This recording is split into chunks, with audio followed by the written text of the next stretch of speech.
process. It depends on the price of the leather at the time, because I've got to buy some more heavy leather. You already got a waiting list? No, no. Oh, You're no. actually the first person that's ever mentioned this to me, other than my Oh. assistant instructor. I'll let y'all know very first one that comes off. Um, they will be out of 1095 steel. They'll be heat treated properly. Um,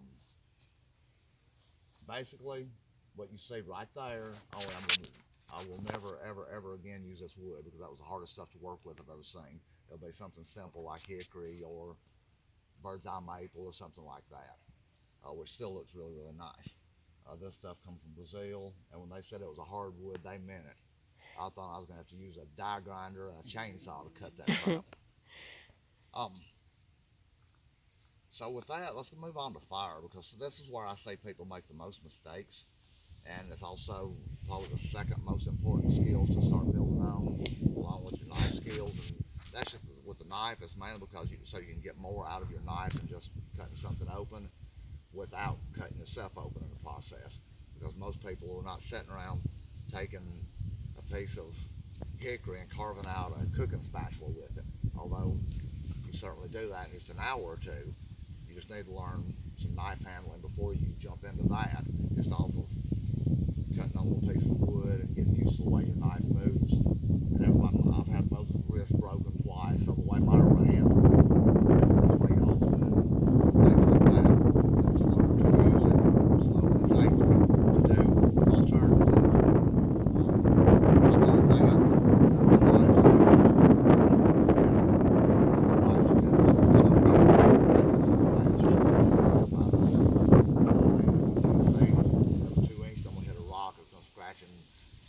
skim my blade up, and it's going to be so dull I can't cut butter with it while I'm done.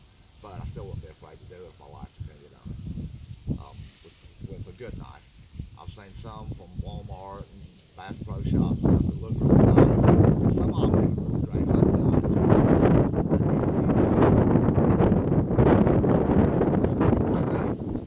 And the blade breaks off there, literally. That one, you can drive in a tree and stand on it, guarantee. And this one here, talking about not really liking a big knife. I do carry a large knife, because I don't carry a hatchet in my pack. That one, I can tell you straight up, will hold 300 pounds with 2 inches of it stuck in a tree. You can use it for a step if you wanted to. And it's made out of the same steel, but it's a lot thicker. Did you make that one? No, no. Now that one was actually made in El Salvador, of all places. That's a company called Condor Knives, and it's a copy of the I guess like 1780s era, fur trade era, a copy of a knife that the Hudson Bay Company would trade to a lot of the northern and southern, well, Northern American and southern Canadian fur trappers for their furs and stuff. They were real bad about making stuff that cost them nothing, dollars worth of furs, and leaving the poor trapper with something he didn't really need to begin with. But these were really popular on the fur trade. I wanted one for a long time, and didn't want to give $7,000 for an original. Condor made, I think those were like 60, but Condor started making one a few years ago. I had to have one. It just so happens it's a really good knife too.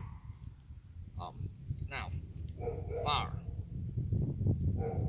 Point blank, if I've got a fire to build, the first time, every time, if I've got one available, I'm going to use a cigarette lighter. Be stupid not to. Matches would be secondary. Follow the matches. You light a match, wind blows it out, throw it away. Light a match, wind blows it out, throw it away. This, at least the wind blows it out, I can relight it. But if I drop that water, it's cooked, it's done. It'll dry out eventually. If it gets too cold, it doesn't work very well. If it gets too hot, it actually can leak fluid out.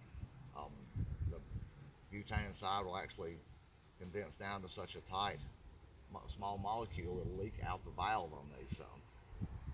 That's why they say don't leave them in car windows and stuff like that, because that metal can get hot enough that the fuel leaks out of it and it actually ignites on its own, blows up. Never actually seen it happen, but heard of it. A lot of the survival groups on Facebook and whatnot all over the internet will post about using flint and steel. You know, I've got all kinds of different flint and steel kits, and I can certainly do that.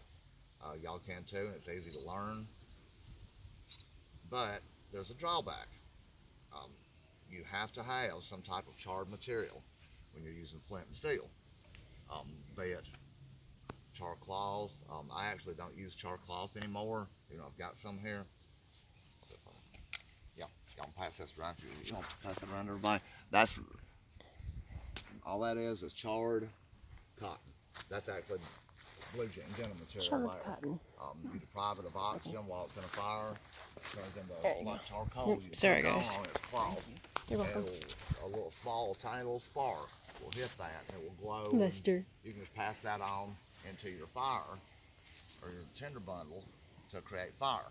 What I've started using now, the problem with that is if you're in a survival situation where you need it, then guess what? You probably ain't going to be able to find that growing on a tree somewhere. And you're definitely not going to be able to find it just laying down. Well, what you can find is rotten wood. Old punky, spongy, rotten wood. You can do the same thing with it. And it makes little tiny pieces of charcoal. These will catch a spark too. I'll show y'all that here in a minute. But either way, with the flint and steel, you've got to have some type of charred material. Because the sparks coming off of this are not hot enough to ignite anything.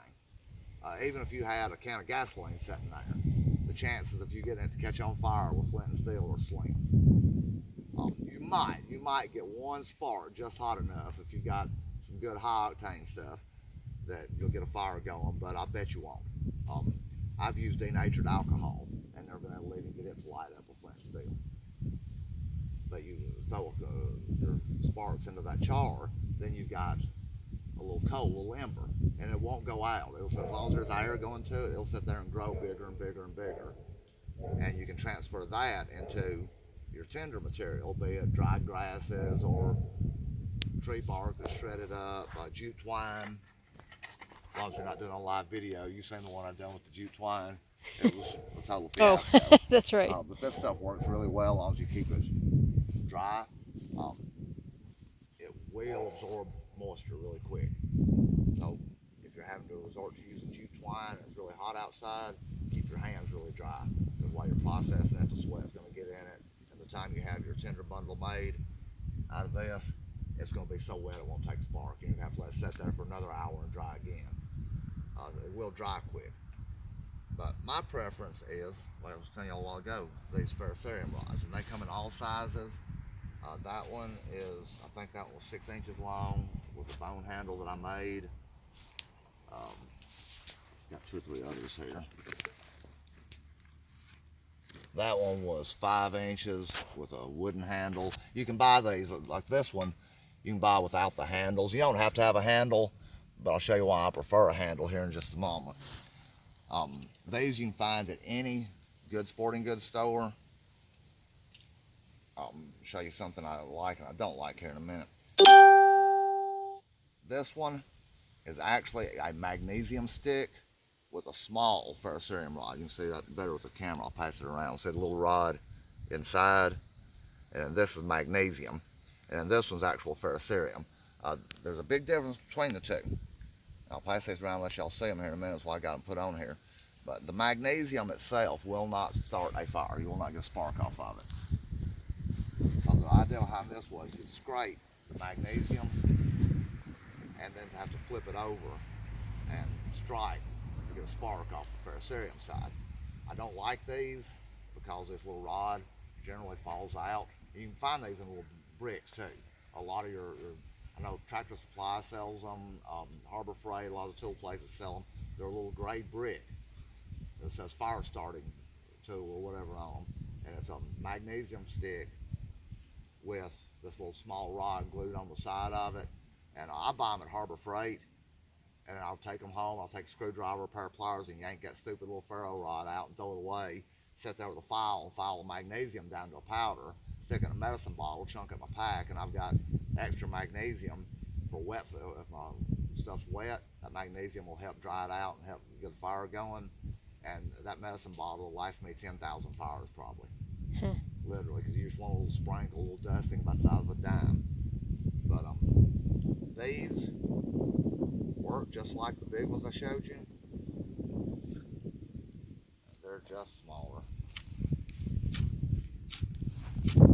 problem with the small ones is you don't have as much of a stroke.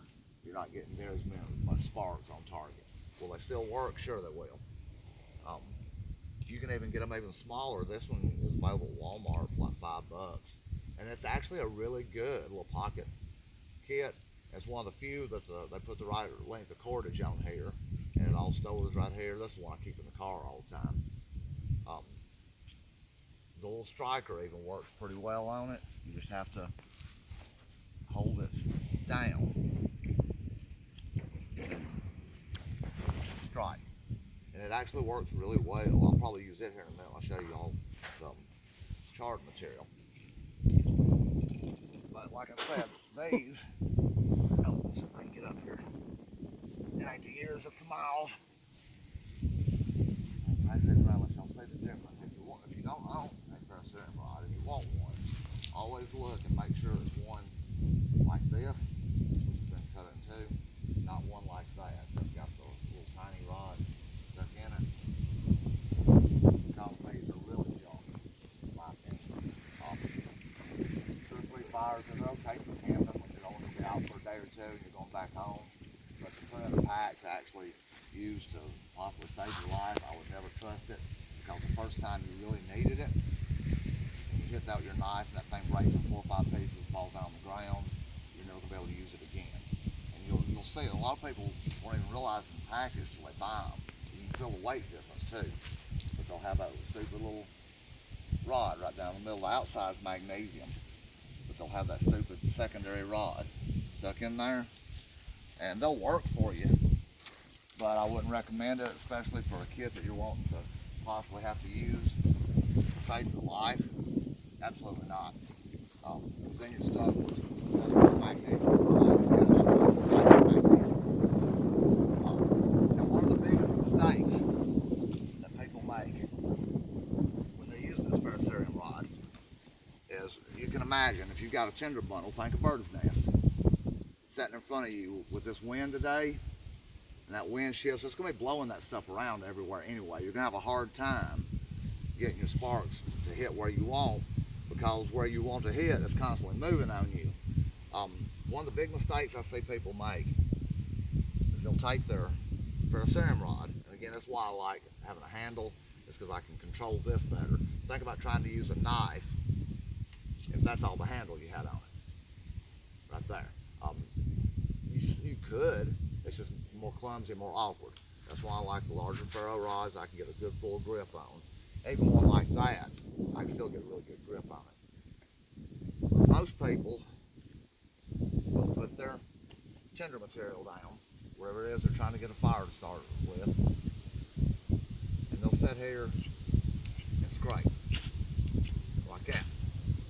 And what they're going to do every time is that knife, every dang time, is going to hit that tinder material and it's going to bounce it around. And you might get ignition, you might not. You might have to, every other strike, rebuild your bird nest. You're really just peeing in the wind with it when you do that, because everything that you spent all this time preparing, every other strike, you're knocking it every which direction. The best way, in my opinion, to do this is to, if you're using, especially if you're using a knife, but again, another reason why I like to use a knife instead of a striker, I can get beside my tinder bundle. Again, that's my tinder bundle. I can plant it. So I can get the right angle, if I'm wrong, plant my hand up. And I can get over top of my tinder bundle at whatever angle I need, and I can pull away. Like so. And I'm not really getting after it too much, so I don't want to catch my cheap twine on fire. You can do that, or if you just cannot, some people I've tried to teach to draw like that and they just can't get it. It's just, well, for whatever reason, it just doesn't work for them. My wife's one of them, she just can't do it. But what you can do is you can take your, especially if you got one of the long ferrocerium rods like this, you can pin down your material, and you can use short control strokes. And what I like to teach people to do with that is still plant their knife, if that's what they're using. It's a little bit different with a striker, and use it, let it pivot. You do short control strokes if you can.